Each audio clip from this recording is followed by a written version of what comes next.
So very good morning to all of you. Moving further on thermal engineering, we will take some numericals. This numerical has been taken from a textbook of thermal engineering. This is the book and written by R.S. Khurmi and J.K. Gupta. It's a very nice book, S. Chand publication. Okay, so we have taken couple of questions from this book. These are some of the very basic questions of your thermal engineering. So we'll start with some basic questions only. सवाल कहता है a gas occupies a volume of 0.1 metre cube at a temperature of 20 degree Celsius. Okay, that means we have volume, we have temperature, okay, as well as pressure of 1.5 bar. तो अगर हम लोग approach सीखें कि किस तरीके से सवाल बनाया जाता है, थर्मल इंजीनियरिंग के न्यूमेरिकल्स किस तरीके से सॉल्व किए जाते हैं, तो वी कैन फाइंड कि सबसे पहले तो हम लोगों को just hold on.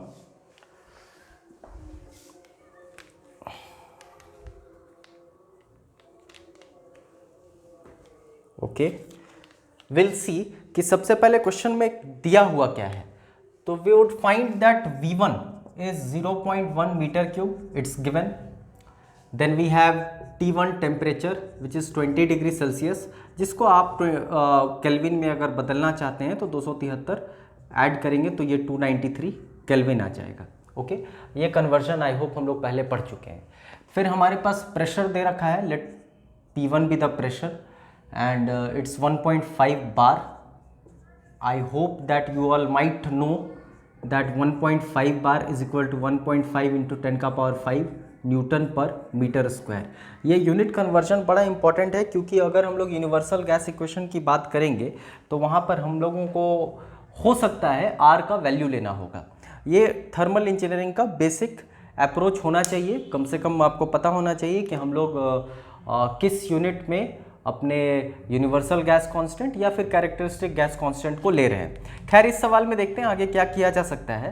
तो बहरहाल हम लोगों ने प्रेशर को कन्वर्ट कर दिया न्यूटन पर मीटर स्क्वायर में. ओके, आई होप आप ये जान रहे हो कि 1 बार इज इक्वल टू 10 का पावर 5 न्यूटन पर मीटर स्क्वायर. और अगर आगे देखा जाए तो सवाल कहता है find the final temperature, that means this is required. Let me take a different pen, sorry. So we have to find final temperature. Okay, if the gas is compressed to a pressure of 7.5 bar, that means P2 भी दे रखा है. तो let us suppose P2 is 7.5 bar, that means again it would be 7.5 into 10 का power 5 newton पर metre square. I hope things are very clear. Okay, and occupies a volume of 0.04 metre cube, that means V2 is also given and it's 0.04 metre cube. And what is required? T2 is required. I hope बड़ा सरल सवाल है, बहुत आसान सवाल है और हम लोग बेसिक से शुरुआत ही कर रहे हैं. ओके, अगर हम यूनिवर्सल गैस इक्वेशन का अप्रोच लगा ले, I hope universal gas equation आप जान रहे हो, PV is equal to M into R into T, where R is the characteristic gas constant.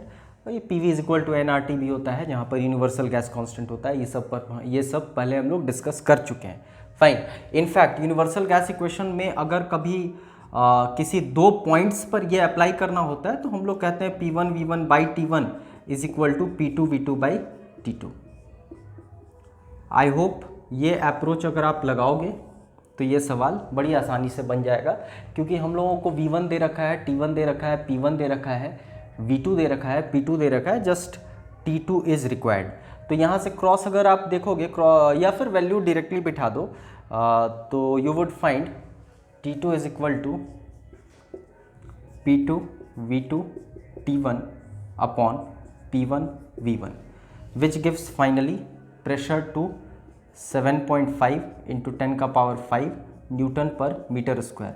I hope आप यहाँ पर देख पा रहे होंगे कि ये यूनिट कन्वर्जन बहुत ज़्यादा रिक्वायर्ड नहीं था.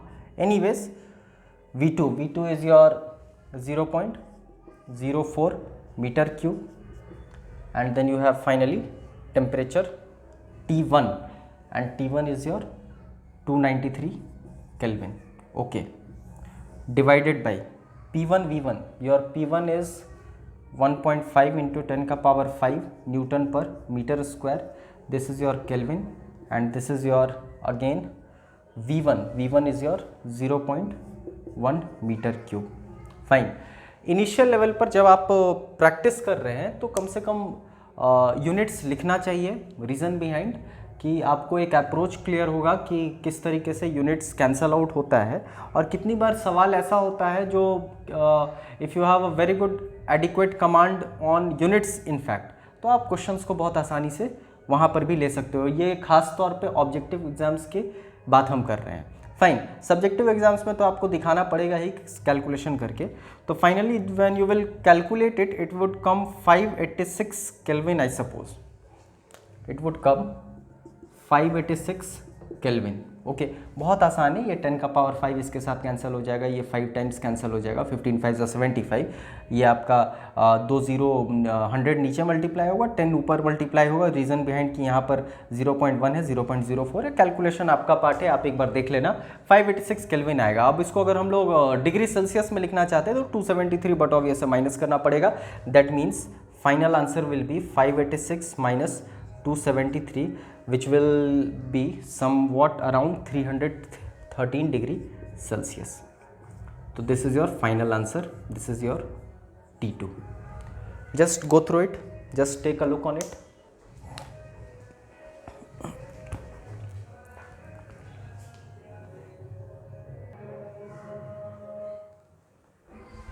So moving on to our next question.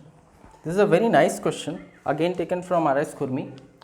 A vessel of capacity 3 meter cube contains air at a pressure of 1.5 bar and a temperature of 25 degree Celsius. Additional air is now pumped into the system. This is very important. Okay, into the system until the pressure rises to 30 bar. मतलब एक vessel की बात हो रही है 3 metre cube की. This is again very important. Okay, मतलब यहाँ पर कहीं ना कहीं कांस्टेंट वॉल्यूम वाला अप्रोच लग सकता है. खैर आगे हम लोग देखते हैं क्या है. Until the pressure rises to 30 bar and temperature rises to 60 degree Celsius. मतलब कहीं ना कहीं इनिशियल प्रेशर दे रखा है 1.5 बार. दिस इज द अप्रोच जो आपको एग्जाम में लगाना है. और राइजेस टू 30 बार मतलब प्रेशर दिया हुआ है. फाइन. अच्छा, खास बात कि 25 डिग्री सेल्सियस पर इनिशियल है जिसको हमको बढ़ा देना है 60 डिग्री सेल्सियस पर. मतलब वॉल्यूम दे रखा है, प्रेशर दे रखा है, टेम्परेचर भी दे रखा है और कहीं ना कहीं इनिशियल भी दे रखा है, फाइनल भी दे रखा है. ओके, मतलब यूनिवर्सल गैस इक्वेशन तो एट एनी हाउ हम लगा ही सकते हैं. फिर कहता है determine the mass of air pumped in and express the quantity as a volume at a pressure of 1.02 bar and a temperature of 20 degree Celsius. This is a bit confusing. Determine the mass of air pumped in. ये तो बड़ा सरल है, ये तो हम universal gas equation apply करके लगा सकते हैं. आप यहाँ देख पा रहे होंगे कि वॉल्यूम दे रखा है, प्रेशर दे रखा है, टेम्परेचर दे रखा है. तो eight any moment of time universal gas equation तो लगाया जा ही सकता है. हम उससे मास ऑफ गैस निकाल सकते हैं. इनिशियल भी दिया हुआ है, फाइनल भी दिया हुआ है, मतलब मास तो बहुत आसानी से निकाला जा सकता है. तो चलो ये काम तो हो जाएगा. Determine the mass of air pumped in. आगे कहता है and express the quantity as a volume at a pressure of 1.02 bar and temperature of 20 degree Celsius. This part is only a confusion और कुछ भी नहीं है. ये बस आपको डराने के लिए, कुछ भी नहीं है. बहुत सरल सा चीज़ है कि जो आपने मास ऑफ एयर निकाला, जो फाइनल हम लोग कैलकुलेशन करेंगे थोड़ी देर में और सीखेंगे किस तरीके से निकाला जा सकता है. आई एम जस्ट टॉकिंग कि क्या अप्रोच लगाना है. तो आप जो मास ऑफ एयर निकालेंगे उसको यहाँ पर कह रहा है एक्सप्रेस करने eight a pressure of 1.02 bar and temperature of 20 degree Celsius. Fine. मतलब PV = mRT में इस बार प्रेशर दे रखा है, टेम्परेचर दे रखा है और जो मास आपने निकाला, मतलब m भी दिया हुआ है, r भी दिया हुआ है, p दिया हुआ है, t दिया हुआ है. तो इट्स वेरी इजी. हम लोग वो क्वांटिटी वॉल्यूम को वॉल्यूम को एक्सप्रेस कर सकते हैं. मतलब वो मास को हम लोग एक्सप्रेस कर सकते हैं वॉल्यूम के टर्म्स में. चलो यहाँ तक तो बात हो गया. If the vessel is allowed to cool with the temperature is again 25 degree Celsius. मतलब फिर से वो 25 डिग्री सेल्सियस की ही बात हो रही है इनिशियल स्टेज पर. Fine. Calculate the pressure in the vessel. देखते हैं आगे क्या किया जा सकता है. पहले हम लोग कोशिश करते हैं कि गिवन कंडीशंस क्या क्या है. फाइन. तो you would find V1 given दे रखा है, चलो लिख देते हैं यहाँ V1 इज 3 मीटर क्यूब। और क्या दिया हुआ है, प्रेशर 1 इज 1.5 बार विच में बी 1.5 इंटू 10 का पावर 5 न्यूटन पर metre square. Then you have temperature of 25 degrees Celsius. Let T1 be the temperature, 25 degrees Celsius, which is equal to 25 plus 273, which implies 298 Kelvin. Fine. अब क्या कहता है, additional air is now pumped into the system. Fine. खैर given condition हम लोग पहले लिख रहे हैं तो एक ही साथ लिख लेते हैं। I hope प्रेशर 2 P2 भी दे रखा है 30 बार और टेम्परेचर दिया हुआ है 60 डिग्री सेल्सियस। मतलब हम P2 यहाँ पर लिख सकते हैं 30 बार विच इज़ 30 इंटू 10 का पावर 5 न्यूटन पर metre square and T2 is equal to 60 degree Celsius I suppose and which is equal to 60 plus 273 I think 313 kelvin. Okay, just take a look on it, यहाँ तक दिया हुआ है। आगे हम लोग बाद में बात करेंगे। ये जो लास्ट सेंटेंस है यहाँ पर जो वॉल्यूम को एक्सप्रेस करना है 1.02 बार और 20 डिग्री सेल्सियस पर, उस पर हम लोग बाद में चर्चा करेंगे। अगर हम लोग यहाँ अज्यूम कर लें mass of initial mass of air initially filled in the vessel को m1, let us take m1 be the mass of air initially in the vessel. अगर हम मान लें, ओके, बट ऑब्वियस है कुछ ना कुछ तो मास रहा ही होगा, ओके, और m2 मान लेते हैं कि मास of air in the vessel after pumping. हम लोग m2 मान लेते हैं मास of air after pumping. I hope ये क्लियर है कि यहाँ पर एयर इज नाउ पंप्ड इन, आप पंप कर रहे हो, ओके तो इनिशियली कुछ उसमें मास रहा होगा, उसको हमने m1 मान लिया, जो आपने पंप किया उसके बाद जो उसमें मास है उसको हम लोग m2 मान लिए।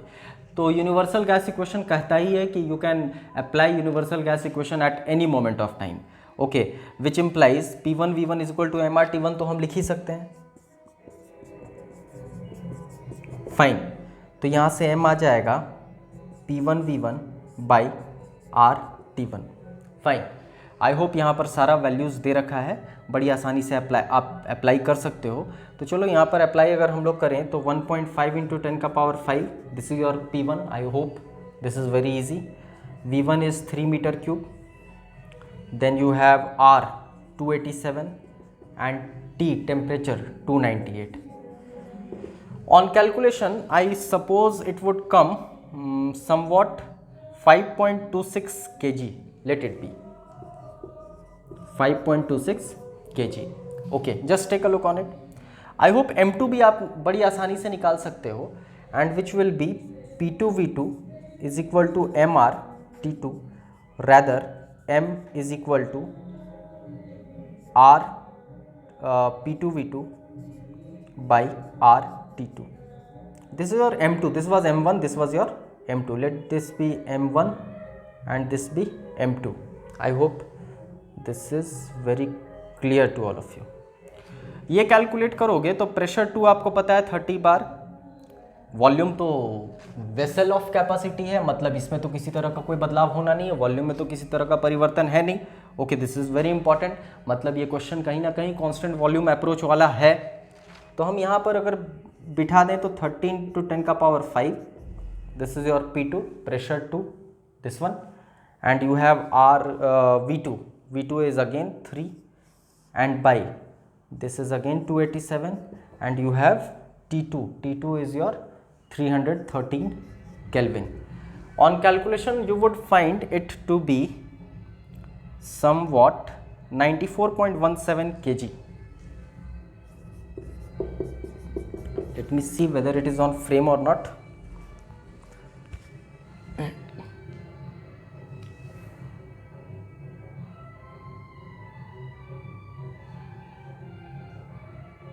Okay, so it is 94.17 kg। तो आई होप अब आपको समझ में आ रहा होगा कि m1 और m2 मतलब इनिशियली वेसल में था मास 5.26 kg और फाइनली वेसल में मास हो गया 94.17 kg, मतलब आपने मास ऑफ एयर कितना पंप किया वो इसका डिफरेंस होगा। तो I can write mass of air pumped in, okay, which will be equal to 94.17 kg minus 5.26 kg. I think on calculation you would get 88.91 kg. 88.91 kg. Just take a look on it. यहाँ तक I hope समझ में आ रहा होगा। अब वो आते हैं हम लोगों को कंफ्यूजिंग पार्ट पर, जो आपको बस अननेसेसरी क्वेश्चन कॉम्प्लेक्स बनाने के लिए, मतलब प्राइमा फेसिया आपको देखकर इस सवाल को थोड़ा डर लगे, इस वजह से अगला सेंटेंस लिखा हुआ है। अब कहता है जो आप मास ऑफ एयर पंप किए हो उसी को एक्सप्रेस करो एट अ वॉल्यूम, मतलब as a volume at a pressure of 1.2 bar and temperature of 20 degree Celsius. मतलब ये जो आपका मास है, I hope you all know PV is equal to MRT, कोशिश करना समझने का आप। मतलब ये प्रेशर दे रखा है, दिस इज 1.02 बार, वॉल्यूम आपको बताना है। जब ये मास 88.91 हो, R आपको पता है, और टेम्परेचर यहाँ पर दे रखा है 20 डिग्री सेल्सियस। मतलब this is known, this is known, this is known, this is known, you have to find this. मतलब जो आपने मास पंप किया उसी को कह रहा है एक्सप्रेस करो as a volume. I hope it is very clear. Okay, कुछ नहीं करना है, आप यहाँ से V जो वॉल्यूम है उसका वैल्यू अगर निकालना चाहते हो तो it will B MRT/P, but obvious है हम यहाँ पर बात कर रहे हैं, दिस इज MRT/P। M का वैल्यू आपको पता है, दिस इज 88.91, R आपको पता है 287, temperature I suppose 20 degree Celsius आपको पता है, मतलब 273 में 20 अगर जोड़ दो 293 होगा। प्रेशर आपको पता है 1.02 बार, मतलब 1.02 इंटू 10 का पावर 5 न्यूटन पर metre square. Just take a look on it and I think on calculation you would get 73.3 metre cube. This is your answer, 73.3 metre cube. मतलब जो मास आपने एयर का जो मास आपने पंप किया उसको वॉल्यूम में एक्सप्रेस करना हो तो हम कह सकते हैं 73.3 मीटर क्यूब का वो वॉल्यूम ऑक्यूपाई करेगा जब प्रेशर 1.02 बार हो और टेम्परेचर 20 डिग्री सेल्सियस हो। आई होप यहाँ तक सवाल बड़ा आसान है। अब आगे क्या कहता है? कहता है इस वेसल को हमने अलाउ किया कूल करने के लिए until temperature is again 25 degree Celsius. ध्यान रखना आप कि यही वेसल की बात हो रही है, मतलब वॉल्यूम कितना होगा 3 मीटर क्यूब। इसी वेसल की बात हो रही है, मतलब वॉल्यूम 3 मीटर क्यूब होगा, मतलब कांस्टेंट वॉल्यूम की बात होगी। और कांस्टेंट वॉल्यूम जहां कहीं भी होता है वहां पर हम लोग गेल-लुसेक लॉ लगाते हैं। आप अर्लियर लेक्चर से एक बार फॉलो करना, गेल-लुसेक लॉ कांस्टेंट वॉल्यूम पर अप्लाई किया जाता है। कांस्टेंट टेम्परेचर पर हम लोग आइसोथर्मल प्रोसेस से बॉयल्स लॉ लगाते हैं, कांस्टेंट प्रेशर पर चार्ल्स लॉ लगाते हैं और कांस्टेंट वॉल्यूम पर गेल-लुसेक लॉ लगाते हैं। तो मतलब यहाँ पर गेल-लुसेक लॉ लगाने की बात हो रही है। कहता क्या है? If the vessel is allowed to cool until the temperature is again 25 degree Celsius, मतलब टेम्परेचर दे रखा है। फाइन, ध्यान रखना आप, एक बार टेम्परेचर को हम राइज करवा चुके हैं 60 डिग्री सेल्सियस पे। ये जो air is now pumped, additional air is now pumped, तो 60 डिग्री सेल्सियस पर मेरा वर्तमान वेसल है। फाइन, इसको कूल करना है 25 डिग्री सेल्सियस पर। मतलब जो दो कंडीशंस हम लोग बात कर रहे हैं, जो दो पॉइंट हम लोग बात कर रहे हैं, कोशिश करना आप समझने का। अभी मेरा 60 डिग्री सेल्सियस पर है, इसको ले आना है 25 डिग्री सेल्सियस पर। Okay, system is at pressure of 30 bar, देख लो आप ध्यान से, 30 बार। और if the vessel is allowed to cool until the temperature is again 25 degree, calculate the pressure, मतलब आपसे यही प्रेशर कॉरेस्पॉन्डिंग पूछ रहा है। ओके, और वॉल्यूम ध्यान रखना 3 मीटर क्यूब दे रखा है और ये कांस्टेंट है। तो गेल-लुसेक लॉ बड़ी आसानी से लगाया जा सकता है। I hope ratio of pressure और रेशियो ऑफ टेम्परेचर वाला जो अप्रोच होता है वो बहुत आसानी से आप यहाँ पर अप्लाई कर सकते हो। मतलब you would get P4/P2 is equal to T4/T2, या आप इसको कोई भी नोटेशन दे दो, P4/P2 is equal to T4/T2। Fine. Pressure 4 आपसे पूछा जा रहा है, ओके। प्रेशर 2 आपको पता है, pressure 2 this is your 30 bar, okay. Temperature 4 I hope आपको पता है, 25 डिग्री सेल्सियस, ओके। और temperature 2 is your final 60 degree Celsius, जिसको आप केल्विन में बदल सकते हो। Just take me a look, let me see whether it is on frame or not. Just hold A. So on calculation you would find P4 to be, just let me take a look, it's 298 into 30 into 10 ka power 5 by 333, very good, which is 26.8 into 10 ka power 5, which is 26.8 into 10 का power 5 newton पर metre square, but obvious है, जिसको आप 26.8 bar भी लिख सकते हो। Just take a look on it, this is your final answer. Will take one more question, just have a look.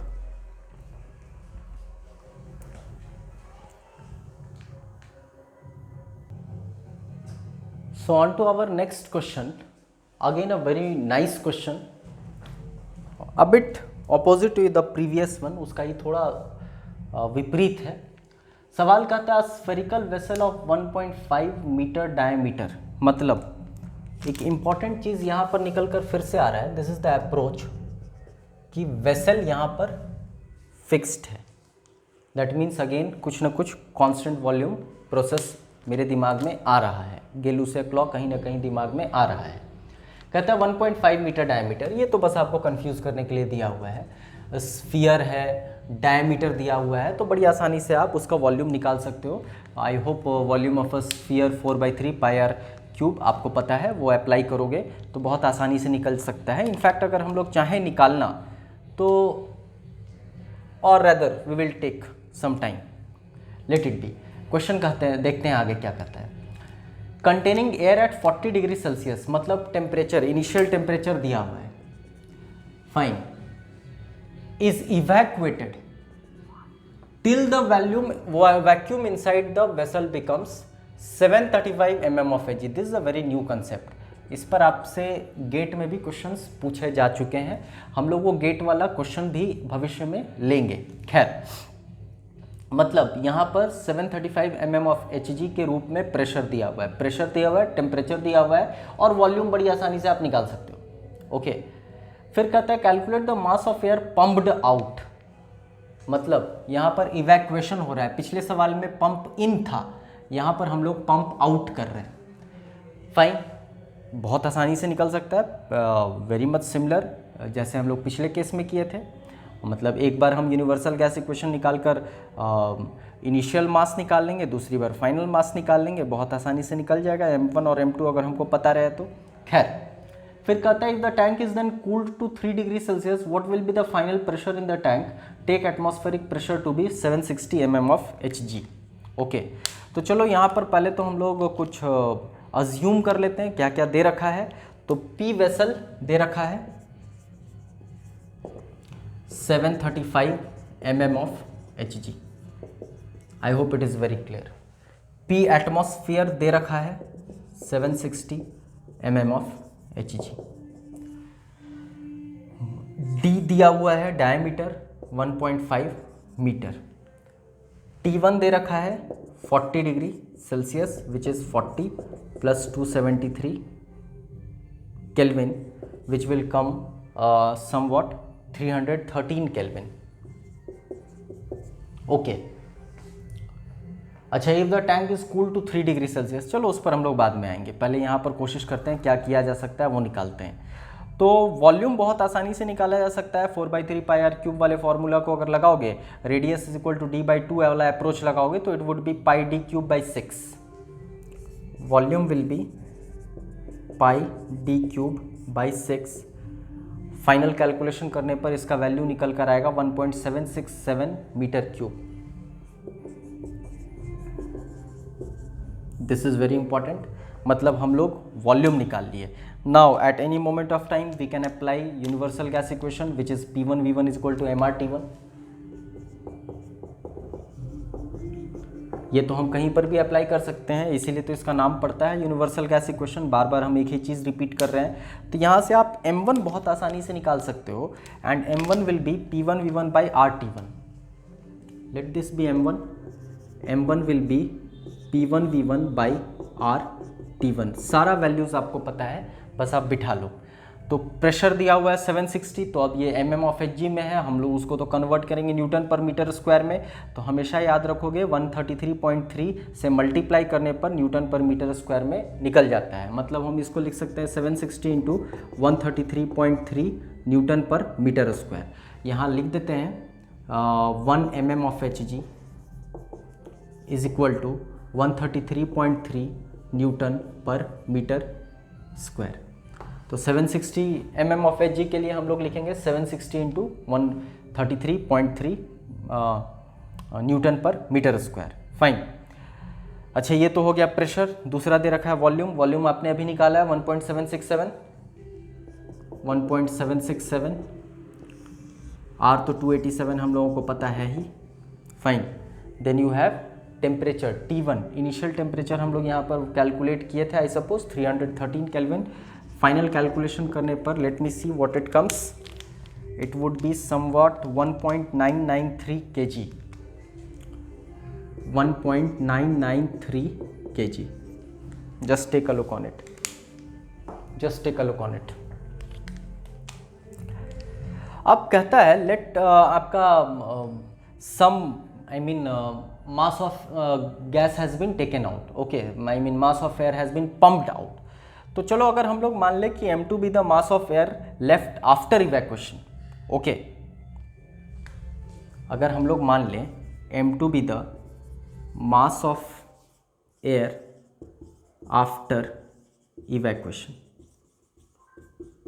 देखते हैं, कहता है calculate the mass of air pumped out. अच्छा, ध्यान रखना है कि एटमॉस्फेरिक प्रेशर है 760 mm ऑफ Hg. ओके, और आपसे पूछा जा रहा है final pressure in the tank. यहां पर देखो, if the tank is then cool to 3 degree Celsius. Okay, just hold on.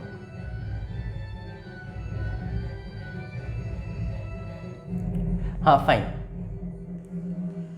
Just hold on, let me see whether it is.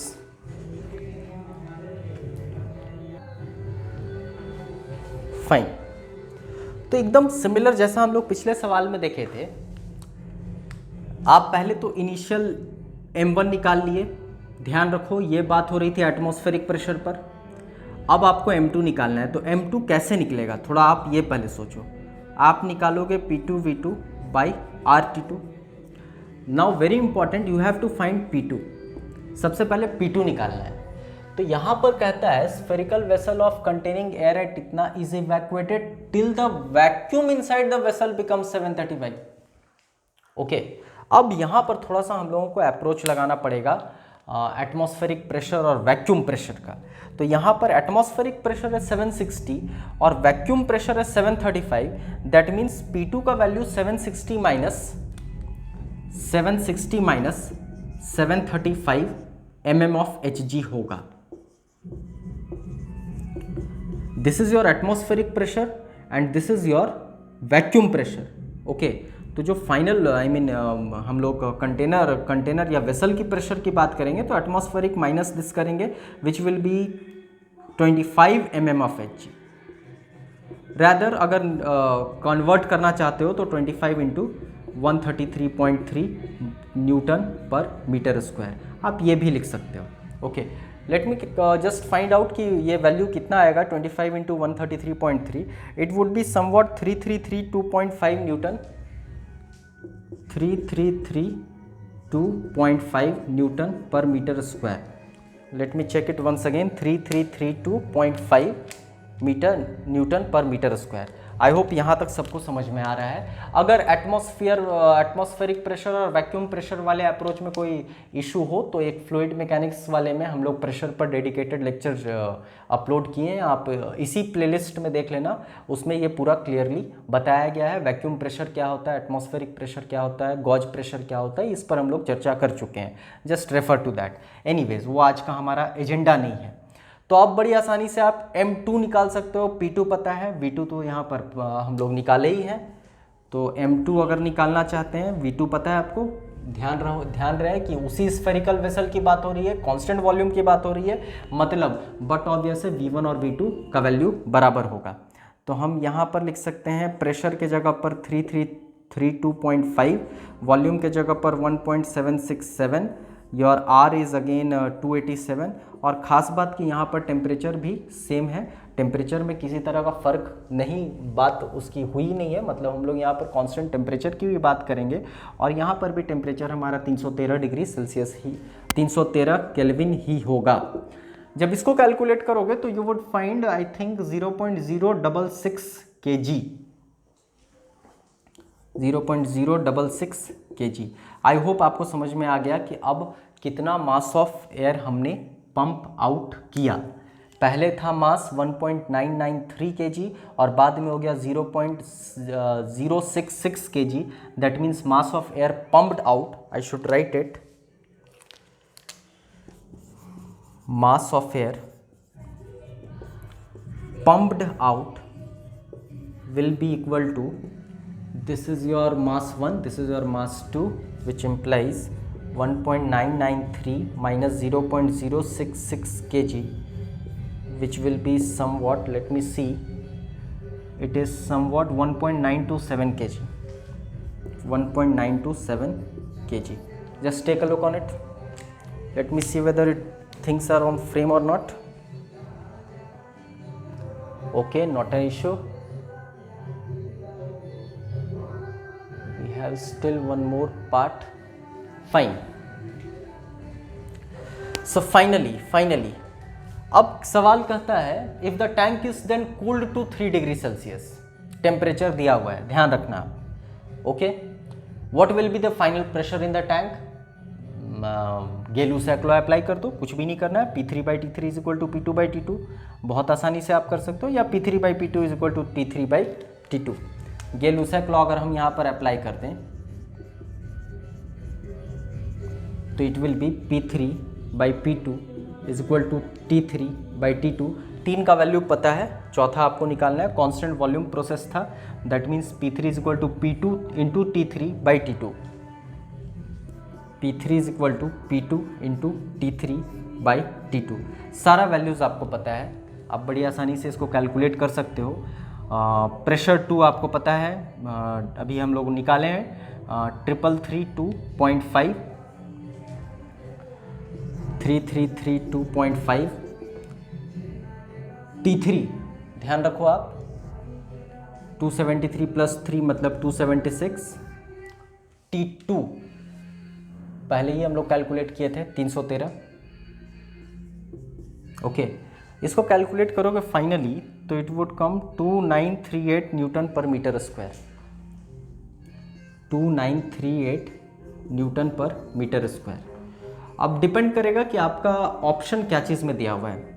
अगर न्यूटन पर मीटर स्क्वायर में दिया हुआ है वेल एंड गुड. अगर नहीं दिया हुआ है उसमें, क्योंकि ध्यान रखो प्रेशर हर जगह यहाँ पर mm ऑफ Hg में दे रखा है, तो कुछ नहीं करना है. 2938 बाई 133.3 अगर आप कर लोगे तो वो mm ऑफ Hg में आ जाएगा. आई होप इतना कैलकुलेशन आप समझ पा रहे हो. ये कन्वर्जन हम लोग बात किए थे. तो 2938 divided by 133.3 which will be equal to somewhat 22 mm of Hg. This is your final answer. I hope it is very clear to all of you. अगले लेक्चर्स में हम लोग कुछ और क्वेश्चंस कोशिश करेंगे थर्मल इंजीनियरिंग का लेने का. So that's all for today. Thank you.